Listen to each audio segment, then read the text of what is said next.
어느 날 목사님이 초등부실 근처를 지나갑니다. 옆에 있던 철수에게 물어봅니다. 여리고성은 누가 무너뜨렸니? 그러니까 철수가 울상이 되어서 대답합니다. 제가 그런 거 아닙니다. 그래서 옆에 있던 영희가 거듭니다. 목사님, 철수는 오늘 쭉 저랑 같이 있었습니다.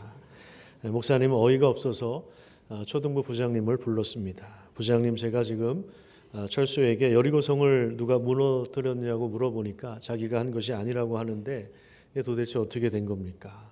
어떻게 아이들 교육을 시켰습니까? 그렇게 이야기했더니 이 부장님이 정색하고 대답합니다. 철수는 결코 여리고성을 무너뜨릴 아이가 아닙니다. 정말 착한 아이입니다.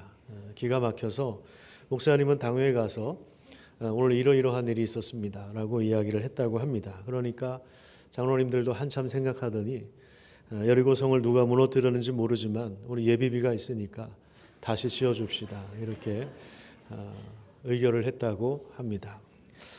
이 예화는 굉장히 오래된 이야기라서 아마 한 번쯤은 다 들어보셨을 겁니다. 저도 예전에 이 예화에 대해서 아주 가볍게 저도 여러분들처럼 웃으면서 들었습니다. 그런데 설교를 준비하면서 이 예화가 다시 떠오르는 이유는 어쩌면 이것이 우리 다음 세대 아이들의 실상일 수도 있지 않을까라고 하는 염려 때문입니다. 어쩌면 그것이 우리의 이야기일 수도 있습니다. 여리고성이 무너졌다는 이야기는 우리가 익히 들어서 알고 있지만 그 의미가 무엇인지를 잘 모를 수도 있고 너무 익숙해져 있다 보니까 그 중요성을 잃어버리면서 살기도 합니다. 여리고 전쟁은 이스라엘 자손이 요단강을 건너서 가나안 땅에 진입해 들어가서 싸운 첫 번째 전쟁입니다. 그래서 여리고 전쟁은 앞으로 펼쳐질 가나안 땅 정복 전쟁을 대표하는 그러한 전쟁이라고 할 수 있습니다. 특별히 여호수아 6장에 보면 이 여리고 전쟁이 자세하게 소개되어 있는데 대략 4가지 단계로 구분해서 설명할 수가 있습니다. 첫 번째는 여호수아 6장 1절에서 5절까지 하나님의 지시사항에 나옵니다. 하나님이 여호수아에게 구체적으로 명령을 내립니다. 그리고 여호수아는 이 하나님의 지시를 받고 백성들에게 그 명령을 전달하는데 그 내용이 6절과 7절에 나오고 그다음에 오늘 우리가 읽은 이 본문 말씀에 보면 실제로 이 하나님께서 명령하신 내용을 실행하는 여리고 정복 전쟁을 펼치는 그런 내용이 나오고 그다음에 마지막에는 이 실행의 결과가 무엇인지를 알려줍니다. 그 학자들의 견해에 따르면 이 여리고성은 난공불락의 성읍이다 그렇게 이야기합니다. 그림을 하나 보겠는데요. 당시 여리고성은 둘레가 약 한 600m 정도 됐다고 합니다. 그리고 그 안에 살고 있는 인구를 1,500명에서 한 2,000명 정도로 보고 있습니다. 여기 이제 그림에서 보는 것처럼 성곽 자체가 이중 구조로 되어 있어서 함부로 쉽게 점령하기 어려운 요새화된 그런 성읍입니다. 그런데 이 여리고성을 점령하는 데 있어서 하나님께서 조금 이상한 방식을 이스라엘 백성들에게 말씀하셨습니다. 여러분 잘 아시는 대로 모든 군사들이 그 성 주위를 매일 한 번씩 돌게 하셨습니다. 그리고 6일 동안 6번을 돕니다. 그리고 제사장 7명은 7개의 양각 나팔을 잡고 언약궤 앞에서 행진을 했고요. 그리고 7째 날에는 그 성을 7번 돌고 제사장들은 나팔을 부는데 6장 5절을 한번 잠깐 보십시오. 5절에 보시면 길게 불 때가 있습니다. 길게 불면 그것이 신호가 돼서 백성이 다 큰 소리로 외쳐 부르라 이렇게 말씀하고 있습니다. 이렇게 해서 여리고 성벽이 완전히 무너져 내리고 무너진 성벽이 무너지면 돌담이 형성되잖아요. 계단처럼. 그러면 이제 그 계단을 타고 올라가는 것처럼 이스라엘 백성들이 거기에 올라갈 것이라고 말씀하셨습니다. 근데 여러분 한번 생각을 해보십시오. 지금 여리고 성 안에 있는 사람들도 그렇고 또 이스라엘 백성들 입장에서도 그렇고 매일 한 번씩 돌고 또 마지막에는 7번 돌고 나팔을 불기도 하고 나팔을 길게 불면 또 큰 소리로 함성을 외치고 그러면 여리고성이 무너진다고 하는 이 장면은 굉장히 조금 기괴하고 이상하지 않습니까? 정말 이렇게 해서 여리고성이 무너질 수 있을까? 이런 생각을 하는 사람들도 있었을 겁니다. 근데 이제 여기서 우리가 좀 주목해서 봐야 될 숫자가 있는데 바로 7이라고 하는 숫자가 반복해서 나와요. 제사장 7명, 또 양각 나팔 7개, 또 성을 7번 돌죠. 또 7일 동안 이 일을 해야 됩니다. 숫자 7이 계속해서 반복해서 나오는데 이 7이라고 하는 숫자가 의미가 있습니다. 하나님이 6일 동안 세상을 창조하시고 7일째 되는 날 안식하셨습니다. 그래서 그 하나님의 안식을 창조의 완성으로 봅니다. 그래서 성경에서는 7은 7이라고 하는 숫자는 창조의 수이기도 하고 동시에 완성의 수다 이렇게 이야기합니다. 완전수다 그렇게 이야기하는데 이스라엘 백성들이 7번 이렇게 여리고성을 돌게 하신 것은 하나님이 그들의 순종을 바라시는 것입니다. 완전한 순종을 통해서 하나님은 완전한 승리를 주실 것입니다. 특별히 이 죄악의 땅 여리고를 진멸하시고 새로운 나라, 하나님이 통치하시는 나라를 그곳에 세울 것입니다. 마지막 함성으로 여리고가 무너지는 장면은 하나님이 최종 승리하시는 그런 장면을 보여주는 것이고 또 이스라엘 백성들의 함성은 승리하신 하나님을 향해서 예배하고 환호하는 것을 의미합니다. 특별히 언약궤가 행진의 중심에 서는데 그것은 하나님이 이 전쟁에서 가장 중요한 역할을 감당하고 계시다는 것을 의미합니다. 하나님이 이 전쟁에 직접 참전하실 뿐만 아니라 지휘하시는 것입니다. 그리고 나팔 소리는 이 거룩한 행진 가운데 하나님이 함께 하신다고 하는 것을 알려주는 신호입니다. 그래서 그 행렬을 자세하게 살펴보면 맨 선두 그룹에는 무장한 군인들이 섰는데요. 이 사람들은 요단강 동편에 자리 잡은 루벤 지파, 갓 지파, 므낫세 반 지파, 반쪽 지파가 무장한 군인들로 서서 선두에 서서 행진을 하고요. 그 다음에 뒤에는 나팔 부는 제사장들이 나오고 그 다음에는 언약궤를 맨 사람들이 나오고요. 그 뒤에는 여기 이제 백성들이라고 하나 나오는데 여기서 백성들은 그냥 일반 백성들을 말하는 것이 아니라 싸움에 나갈 수 있는 20세 이상 남자들을 그 군사들을 말하는 것입니다. 20세 이상의 남자 군인들이 맨 뒤에 따른 것입니다. 그러니까 맨 먼저 무장한 군인들이 있고 그 뒤에 나팔 부는 사람이 있고 언약궤를 메는 사람이 있고 그 다음에 또 뒤에 군인들이 이렇게 있는데 이 모든 사람들이 특별히 침묵을 지켜야 한다. 이제 이 점이 강조되어 있습니다. 10절 말씀을 우리 같이 한번 읽어보도록 하겠습니다. 10절 시작. 여호수아가 백성에게 명령하여 이르되 너희는 외치지 말며 너희 음성을 들리게 하지 말며 너희 입에서 아무 말도 내지 말라. 그리하다가 내가 너희에게 명령하여 외치라 하는 날에 외칠지니라 하고 여기 보면 외치지 말아라. 또 음성을 들리게 하지 말아라. 또 입에서 아무 말도 내지 말아라. 입 다물고 있어라 그 얘기죠. 같은 말인데 세 번이나 반복하는 것은 그만큼 중요하기 때문에 그렇습니다. 철저하게 침묵을 요구하는 것인데 이 침묵은 하나님의 뜻에 순종하는 것이며 그리고 하나님이 행하실 구원을 바라보는 것입니다. 그리고 마지막에 함성을 지를 때 침묵하다 지르는 함성은 더욱 극대화하는 상황을 극대화하는 결과를 가져오게 될 것입니다. 이 여리고 이제 전쟁의 과정을 보면 좀 이상하기도 하지만 그럼에도 불구하고 굉장히 질서 있고 일사불란하게 전략적으로 움직이고 있음을 알게 됩니다. 하나님이 처음에 여호수아에게 말씀하시죠. 그리고 여호수아는 그 말씀을 가지고 또 우리 중간 관리자들에게 제사장들에게 하나님의 말씀을 전달합니다. 그리고 백성들은 자신들이 맡은 그 역할에 순종합니다. 언약궤를 메어야 할 사람은 언약궤를 메고 나팔 불어야 될 사람은 신호에 맞춰서 나팔을 불기도 하고 어쩔 때는 짧게 불고 어쩔 때는 길게 붑니다. 또한 다른 군사들은 침묵하다가 돌라고 하면 돌고 침묵하다가 또 나팔 소리가 길게 울려 퍼질 때는 다 같이 함성을 불러야 하는데 이런 모든 것이 다 질서정연한 과정이라고 할 수 있습니다. 교회에도 질서가 필요합니다. 우리 건축할 때도 보니까 질서가 참 중요하더라고요. 여기 보이지 않는 곳에 전기나 이렇게 모든 선들 배선 작업이 이루어졌는데요. 기초공사 때부터 교회는 예배당을 건축할 때도 보면은 이게 뭐 다 순서가 있습니다. 순서가 있어서 차근차근 이렇게 올라가는 것입니다. 하나라도 공정이 어긋나면 다시 뜯어내고 다시 해야 됩니다. 그렇기 때문에 아주 철저하게 그 공정대로 체계적으로 올라갑니다.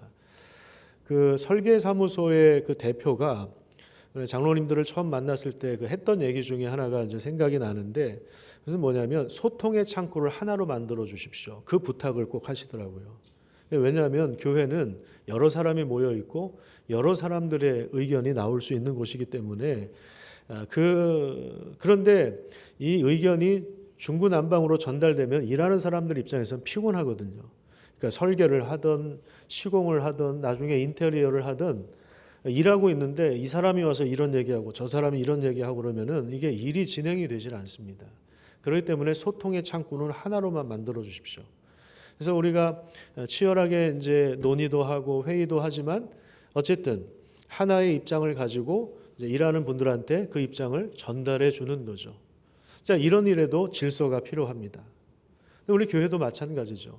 말씀을 전하는 사람들은 정말 하나님의 뜻을 분별하는 시간을 가져야 됩니다. 하나님 앞에 엎드려서 하나님의 뜻이 무엇인가를 살피고 또 이 시대와 상황들을 살피고 그리고 이 시대에 맞게 하나님께서 교회에게 원하시는 것이 무엇인가를 들어야 합니다. 그래서 교회의 지도자들은 하나님의 말씀을 듣고 또 당회에서 이것을 잘 분별하고 그래서 그 정책을 마련하고 전략을 세우고 계획을 세우고 그리고 조직을 갖추고 그래서 여러 이제 우리가 조직이 있지 않습니까? 여러 위원회가 있고 팀이 있는데 또 우리에게 맡겨주신 여러 기관과 부서가 있는데 거기에서 전체적인 교회 방향에 맞춰서 함께 그 맡겨진 사명들을 역할들을 감당하는 것입니다. 그런 질서가 굉장히 중요한 것이죠. 우리가 여리고성 전쟁을 통해서 이 질서가 굉장히 중요하다는 사실을 우리가 보게 됩니다. 그 다음에 이제 또 한 가지 중요한 게 뭐냐면 목적이 뭐냐라고 하는 거예요. 여리고성 전쟁을 하는 목적이 뭐냐. 자, 20절 말씀 한번 보십시오. 20절 말씀해 보시면 우리 15절부터 보겠습니다. 15절에 보면은 이제 6일 동안 한 번씩 돌고 나서 일곱째 날 새벽에 그들이 일찍 일어나서 전과 같은 방식으로 하는데 그날은 7번 돌았다고 이야기하죠. 그 다음에 7번째에 제사장들이 나팔을 불 때에 그러니까 7번째 날 7번 돌 때 마지막 때에 제사장이 나팔을 불 때 여호수아가 백성들에게 외치라. 하나님 이 성을 주셨다. 그렇게 이야기합니다. 그리고 나서 20절을 보십시오. 20절에 보시면 이에 백성이 어떻게 했다고 이야기합니까? 외쳤어요. 여호수아가 명령한 대로 외쳤습니다. 그 신호에 맞춰서 백성들이 함성을 질렀어요. 제사장들은 나팔을 불었고 그리고 사람들은 크게 소리질러 외쳤을 때 그때 성벽이 무너져 내린 것입니다. 그러니까 여러분들이 성경을 읽으실 때 사실은 16절에서 20절로 바로 넘어가는 게 맞지 않습니까? 이야기의 흐름상 그게 자연스러운 거예요. 그런데 갑자기 17절부터 19절 말씀이 끼어서 들어옵니다. 이거는 나중에 이제 성경을 기록한 사람이 지금 이 17절에서 19절에 있는 내용은 사실 시간의 흐름상 이때 주어진 말씀이 아니라 이미 여리고 전쟁 시작하기 전에 전달되는 말씀이에요. 이미 다 이렇게 하기로 얘기가 된 건데 요 이야기를 여리고성이 무너지기 직전에 지금 여기 배치한 이유는 굉장히 전략적이고 의도적입니다. 그만큼 중요하기 때문에 그런 것입니다. 여기 지금 17절부터 19절까지가 여리고 전쟁의 목적을 이야기하는 부분들입니다. 세 가지가 나오는데요. 첫 번째는 이 성과 그 성 안에 있는 모든 것은 하나님께 온전히 바쳐야 한다는 것이다 라는 내용이 나오고요. 두 번째, 그 바친 물건 중에서는 개인적으로 취하면 안 된다는 거예요. 거기에 손대지 말라고 말씀하십니다. 그 다음에 세 번째는 라합 이야기가 나옵니다. 라합과 그 가족을 반드시 살려내야 된다. 이렇게 이야기하고 있습니다. 그래서 우리는 여리고 전쟁의 분명한 목적을 알 수가 있습니다. 이 전쟁은 전리품을 획득하는 게 목적이 아닙니다. 이 전쟁은 하나님의 전쟁입니다. 죄를 심판하시고 땅의 소유권을 다시 가져오시며 하나님의 주권을 행사하는 전쟁이라는 것을 알게 되는 것입니다. 창세기 15장 16절에 보면 하나님이 아브라함에게 이렇게 말씀하십니다. 내 자손은 4대 만에 이 땅으로 돌아오리니 이는 아모리 족속의 죄악이 아직 가득 차지 않았다. 이렇게 말씀하십니다. 아모리 족속은 가나안 민족을 대표하는 족속입니다. 그래서 아모리 족속이라고 하면 그냥 가나안 땅에 있는 주민들이다 이렇게 보시면 되는데 가나안 땅의 죄가 아직 가득 차지 않았다는 이야기는 지금 여호수아 때는 이제 가득 찼다 이 말입니다. 그래서 하나님은 정의로운 분이기 때문에 가나안 땅에 있는 죄를 가득 차 있는 죄를 심판하셔야 됩니다. 자, 그렇다면 가나안 족속의 죄는 무엇입니까? 가나안 땅의 죄가 무엇입니까? 레위기 18장 말씀 한번 보십시오. 거기 보시면 너는 짐승과 교합하여 자기를 더럽히지 말라. 여자는 짐승 앞에 서서 그것과 교접하지 말아라. 문란한 일이다. 이렇게 말씀하십니다. 너희는 이 모든 일로 스스로 더럽히지 말라. 그러니까 가나안 땅의 백성들처럼 이스라엘 백성들에게 당부하는 거예요. 내가 너희 앞에서 쫓아내는 족속들이 이 모든 일로 말미암아 더러워졌고 그 땅도 더러워졌기 때문에 내가 그 악으로 벌한다. 땅도 그 주민들을 토하여 내친다. 이렇게 말씀하십니다.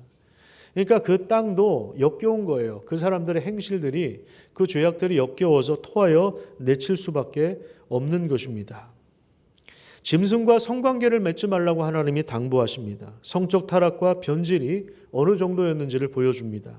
가나안 족속들은 이런 일로 더러워져 있습니다. 근친 상간뿐만 아니라 동성애와 같은 성적 문란, 수간이라고 하는 이 동물과 관계를 맺는 어떤 이러한 더러운 일들이 가득했던 나라이고요. 그 다음에 특별히 우상 숭배가 얼마나 심했냐면 여러 신들이 있어서 그 신에게 그 신을 감동시키기 위해서 별짓을 다 하는 온갖 주술적인 행동을 하는 일들이 있었는데 그 중에 대표적으로 몰렉 신에게 제물을 바치는 종교 행위가 있었습니다. 자기 갓난 아이를 불로 태워서 번제로 드리는 그런 제사가 있었습니다. 그래서 그 신의 분노를 누그러뜨리고 그 신으로부터 원하는 복을 얻기 위한 어떤 그러한 우상 숭배가 판치고 있는 그러한 나라였습니다.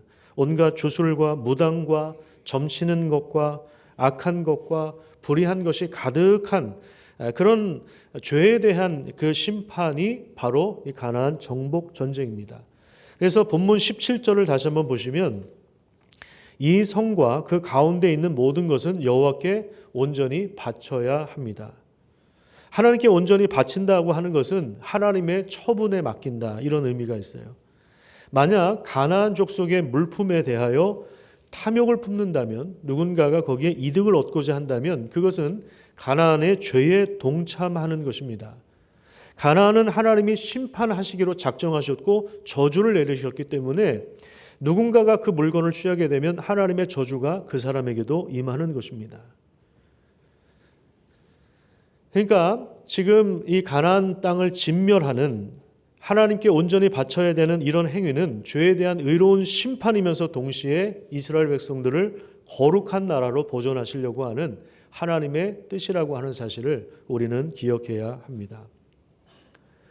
또 한 가지 우리가 생각해야 될 것이 뭐냐면 바로 이 과정에서 라합이 구원을 받았다는 것입니다. 가나안 민족이 모두 망하는 것이 그것이 하나님의 뜻은 아닙니다. 가나안 땅에 살면서 그 죄 때문에 괴로워하고 이 가증스러운 일 때문에 이 망가진 세상의 일부가 되어서 살 수밖에 없었던 라합은 하나님께서 이스라엘 백성들 가운데 행하신 일들을 듣고 그분이 참 신이다, 그분이 이 땅의 주인이다, 지금 그 하나님과 그 백성들이 이 땅으로 오고 있다고 하는데 나는 하나님께서 그 땅을 너희들에게 주셨다고 나는 고백한다, 이런 신앙 고백을 분명히 했죠. 하나님이 참 신이라고 하는 것을 인정하는 것입니다. 그래서 그냥 말로만 하나님 믿을게요, 그게 아니라 정탐꾼을 실제로 숨겨줍니다. 이것은 그냥 인정 때문에 그런 게 아니라 목숨을 걸어야 했던 행동입니다. 이게 발각이 되면 뭐 여리고 왕이 가만 놔두겠습니까? 가나안 왕이 가만 놔두겠어요? 목숨 걸고 정탐꾼을 숨긴 것입니다. 그러니까 이 라합의 믿음의 고백과 행동이 연결된 것이죠. 여호와가 참 하나님이시다, 이것을 고백했고 믿음의 행동을 통해서 그의 믿음이 증명된 것입니다. 히브리서 11장 31절에 보면 신약에서도 이렇게 라합을 평가합니다. 믿음으로 기생 라합은 정탐꾼을 영접하였다. 그래서 순종하지 아니한 자와 멸망당하지 아니하였다, 이렇게 이야기합니다. 라합 역시 가나안 족속에 속했고 그래서 진멸의 대상이었지만, 저주와 심판의 대상이었지만 하나님을 믿고 언약을 맺음으로 구원의 은혜를 입은 것입니다. 단지 구원만 받은 것이 아닙니다. 마태복음 1장에 보면 이런 말씀이 나와요. 거기 족보가 쭉 나오는데 5절에 보면 살몬은 라합에게서 보아스를 낳고 보아스는 루색에서 오벳을 낳고 오벳은 이새를 낳고 이새는 다윗 왕을 낳았다, 이렇게 말씀하고 있습니다. 여러분 룻기를 읽다 보면 보아스라고 하는 사람이 나오죠. 아주 유력한 사람. 우리 딸 가진 부모들은 이런 사람을 만나면 좋겠다 했던 그 유력한 사람, 보아스와 같은 유력한 사람, 이 보아스의 어머니가 바로 라합입니다. 이 족보를 통해서 오벳과 이새가 출현하고 그 다음에 다윗 왕이 이 가문에서 출생합니다. 라합의 족보가 메시아의 혈통을 이어가는 놀라운 이야기가 형성된 것입니다. 믿음으로 라합은 자기 가문을 바꿔놓은 거죠. 메시아의 그 혈통이 되도록, 그 족보가 바뀌도록 믿음으로 라합은 그런 행동을 했던 것입니다. 여러분, 이 여리고성에 울려 퍼졌던 나팔 소리는 지금 우리 신약의 입장에서 보면 뭘 상징하냐면 바로 하나님의 말씀을 상징합니다. 우리는 죄를 고백함으로 요단강을 건넜습니다. 구약에서 홍해를 건넌 일과 가나안 땅으로 들어가기 위해서 요단강을 건넌 일을 신약에서는 세례를 상징하는 것이다 이렇게 표현을 합니다. 홍해와 요단강은 죽음의 강을 건너는 것인데 세례를 의미하는 것입니다. 죄에 대하여 죽고 그리스도의 부활에 참여하여 교회가 된 것입니다. 교회가 된 우리는 이제 이 여리고성의 죄악에 참여하지 않고 우리 삶 속에서 거룩한 전쟁을 수행하는 것입니다. 이 일을 위하여 우리는 질서 있는 삶을 살아야 합니다. 여리고성 전쟁이 질서 있게 진행된 것처럼 우리 삶에도 질서가 잡혀야 됩니다. 질서 있는 삶을 산다고 하는 것은 하나님 중심의 삶을 사는 것을 말합니다. 하나님을 중심으로 자기 인생을 다시 설계해 나가는 것입니다. 삶의 목적을 다시 세우는 것입니다. 여러분, 우리 인생의 목적이 무엇입니까? 여러분들은 어떤 인생의 목적을 가지고 살아가십니까? 목사님, 그냥 인생의 목적이 어디 있습니까? 그냥 대충 살면 되는 거죠. 돈 좀 많이 벌고 그럼 내가 누릴 거 누리고 살면 되는 거, 무슨 인생의 목적이 어디에 있습니까? 그건 애들이나 하는 거죠. 그렇게 하시면 안 됩니다. 우리가 나이가 70이든 80이든 인생의 목적이 있어야 됩니다. 하나님이 우리를 부르시는 날까지 이 세상에 사는 동안 인생의 목적이 분명해야 됩니다. 하나님을 중심으로 인생의 목적을 세워보십시오. 그리고 우리가 하나님과의 관계 속에서, 그리고 나 자신과의 관계 속에서 나 자신을 어떻게 사랑할 것인가, 내 이웃을, 우리 공동체를 어떻게 사랑할 것인가, 세상 속에서 내가 어떤 역할을 감당할 것인가, 이런 차원에서의 우리의 계획들이 세워져 있어야 됩니다. 그래서 그것이 우리 인생의 목적에 따라서 또 1년 계획이 나오기도 하고 3개월 단기 계획이 나오기도 하고 우리 한 달 계획이 나오기도 하고, 그래서 그런 계획들이 있으면 오늘 하루 내가 뭘 해야 될지,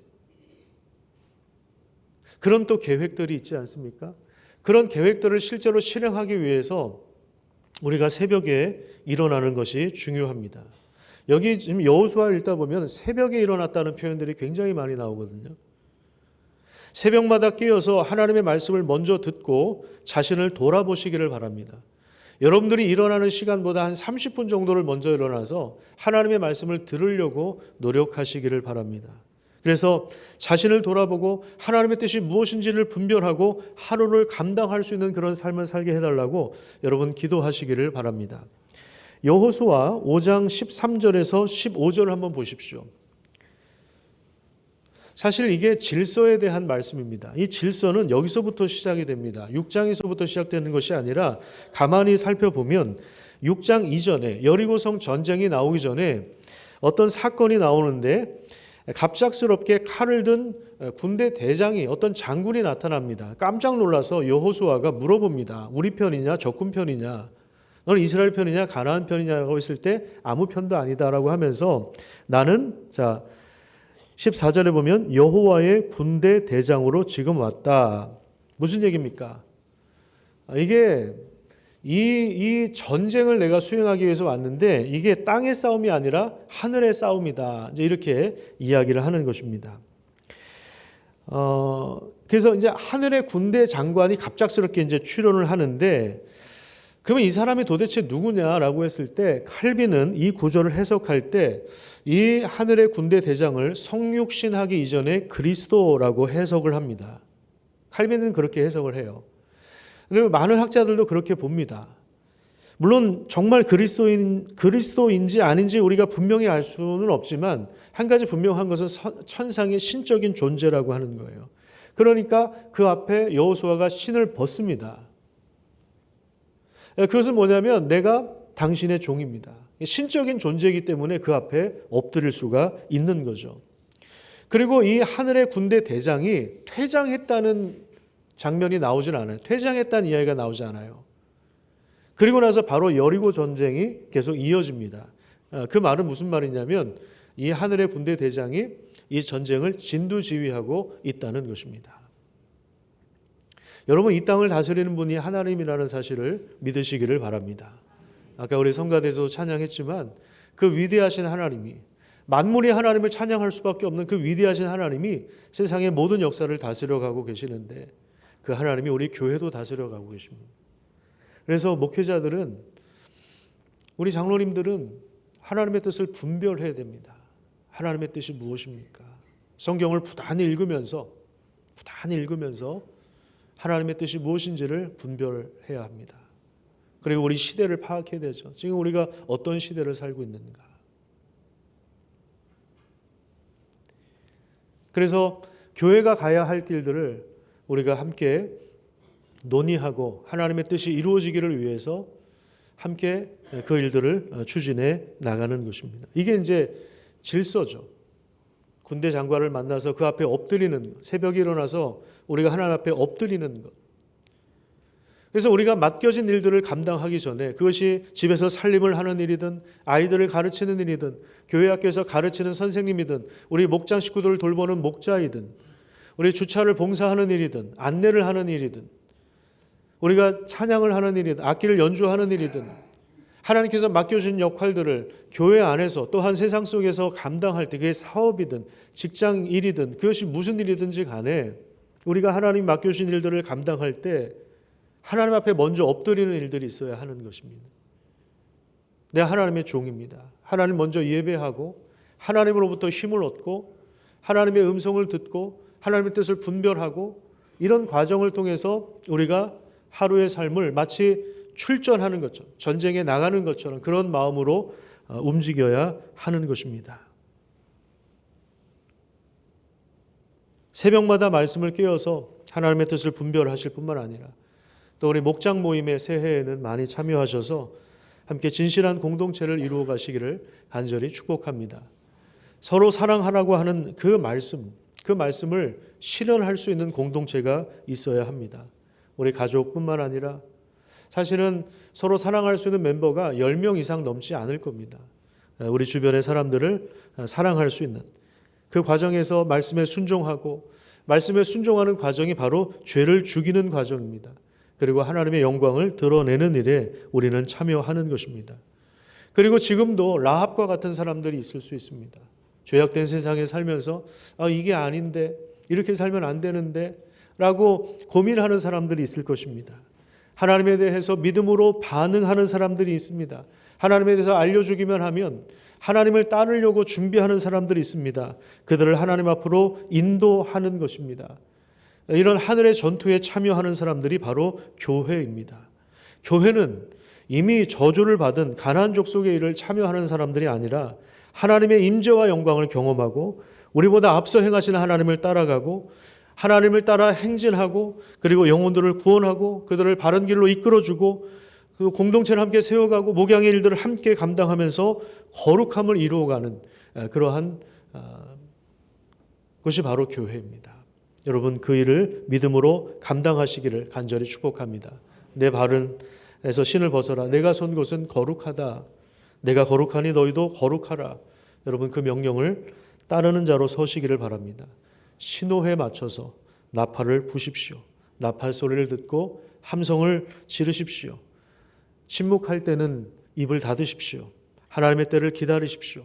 하나님이 지금도 죄악의 도성 여리고와 같은 것들을 무너뜨리시고 하나님 나라를 이 땅에 건설해 가고 있는 것입니다. 그래서 우리가 어느 편에 서 있는가, 우리가 어느 편에 어느 진영에 서 있는가, 우리가 어느 나라에 속했는가, 이것은 굉장히 중요한 도전입니다. 세상에 아직까지도 세상에 속해서, 이 세상은 하나님의 아들을 못 박은 세상이지 않습니까? 이 세상에 속해서 하나님이 저주하시고 심판하실 일에 속해서 세상과 함께 멸망을 당할 것에 속할 건지, 아니면 이미만 하나님 나라에 들어와서 하나님을 따르고 하나님 나라를 살아내고 하나님께 순종하고 그 나라를 함께 세워가는 자로 살 건지, 하나님 여전히 우리에게 도전하십니다. 하나님의 다스림을 받아서 이 거룩한 이 복된 싸움, 나의 싸움이 아닙니다. 나의 인생이 아닙니다. 나의 인생에 하나님 끼어 들어오십시오. 필요할 때만 좀 도와주십시오. 내가 평소에는 내가 내 마음대로 알아서 살 테니까 간섭하지 마시고 내가 알아서 살 테니까 간섭하지 마시고, 내가 가끔 어려울 때만 내가 SOS를 치면 그때 오시면 됩니다. 이런 마음으로 살면 안 됩니다. 아는 분이 최근에 강남에 있는 어떤 교회 이제 담임으로 청빙 받아서 갔어요. 최근에 이제 잠깐 만나서 물어봤거든요. 어떻게 잘 적응하고 계세요? 그랬더니 강남에 있는 교회가 좀 분위기가 다르다고 그래요. 그래서 뭐 어떻습니까? 그랬더니 권사님들한테 이제 전화를 하는데 대부분의 반응이 왜 전화했냐는 반응이더라는 거예요. 목사님 신경 쓰지 마세요. 내 신앙은 내가 알아서 할 테니까 신경 쓰지 마세요. 이렇게 이야기를 하고 전화를 끊는다고 합니다. 그러니까 부목사님들이 전화하면 대부분 그런 반응이래요. 왜 나한테 전화를 했냐고. 알아서 하는데. 담임 목사가 한 번 받아줄 정도 그런 분위기라고 합니다. 개인적인 신앙이죠. 개인 플레이 하는 거죠. 여러분, 신앙은 그런 게 아닙니다. 하나님이 우리의 주인이십니다. 하나님 우리의 주인이시고 하나님이 나를 다스리시고 그 말씀을 통해서 때로는 너무 아프게 나에게 말씀하실 때가 있고요. 달콤하게 우리에게 위로와 평안을 주실 때도 있지만 때로는 너무 아프게 우리에게 말씀하실 때도 있습니다. 그런 것들을 통해서 하나님 우리를 새롭게 해 나가시는 것입니다. 그래서 우리 처음에 이제 임예송을 이번에 송축해 내용은 이렇게 바꿨는데요. 송축해 내용은 이전에 없었던 새 노래로, 새 노래라고 하는 건 새로 만든 노래를 말하는 게 아니라 이전에 없었던 새 노래로, 이거는 하나님을 새롭게 내가 인식했기 때문에, 내가 새롭게 하나님을 만났기 때문에 하나님을 그렇게 노래할 때 그게 이제 새 노래가 되는 것입니다. 새로운 찬양을 배웠다, 물론 그것도 새 노래지만 내가 하나님을 매일 경험하는 거예요. 내가 어제 만난 하나님이 다르고 오늘 만난 하나님이 다른 거예요. 20년 전에 만난 하나님 가지고 계속 울고 먹지 마세요. 하나님이 얼마나 크신 분인데, 하나님이 얼마나 엄청난 분인데요. 예전에 그 상처받은 걸로 지금도 살지 마시고 하나님 새롭게 만나십시오. 새롭게 만나셔서 성경을 통해서 새롭게 만나십시오. 목장 식구들과 말씀을 가지고 치열하게 이야기하시고, 그리고 적용하시고 씨름하시고 기도하시고, 그러는 가운데 하나님을 새롭게 만나셔서 우리가 부르는 찬양이 매일 아침 새로운 찬양이 되기를 간절히 축복합니다. 그래서 이 거룩한 싸움에 함께 참여하는 믿음의 종들 세워지기 축복합니다.